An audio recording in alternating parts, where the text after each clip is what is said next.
তো হ্যালো বন্ধুরা, তো আজকে আমরা চলে আছি দার্জিলিং ঘুরতে। তো দেখতে পাচ্ছ বন্ধুরা, আমরা এখন আছি নিউ জলপাইগুড়ি স্টেশনে। তো অলরেডি আমাদের গাড়ি এবং রুম বুক করা আছে দার্জিলিংয়ে। তো এখন আমাদের সেই গাড়ি এসে পৌঁছে গেছে। তো আমরা গাড়িতে করে সোজা চলে গেলাম দার্জিলিংয়ের দিকে। তো দেখতে পাচ্ছ বন্ধুরা, এটা হলো দার্জিলিংয়ের সেই পাহাড়ি রাস্তা। তো এত উঁচু রাস্তা কি বলার মতো না। যারা দার্জিলিং এসেছো তারা নিশ্চয়ই জানো রাস্তাগুলো কেমন হয় এবং দার্জিলিংয়ের ভিউ কতটা সুন্দর। তো আমাদের জলপাইগুড়ি থেকে দার্জিলিং আসতে প্রায় 4 ঘন্টা লেগে গেছে। তো এতক্ষণ জার্নি করার পরে আমরা কিছুক্ষণ রেস্ট করার পরে সন্ধ্যেবেলা চলে এলাম দার্জিলিংয়ের বাজারে।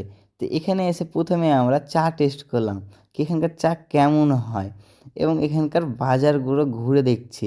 তো দেখতে পাচ্ছ বন্ধুরা, এখানকার ভিউ সন্ধ্যেবেলায় খুবই সুন্দর।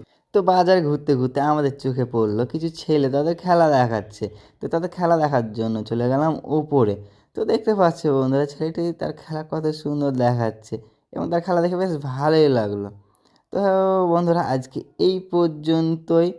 আমাদের দার্জিলিংয়ের ভিডিও দেখতে হলে আমার চ্যানেলে গিয়ে তোমরা দেখতে পারো। আজকের জন্য এইটুকুই। সব ভালো থেকো, টাটা, বাই বাই।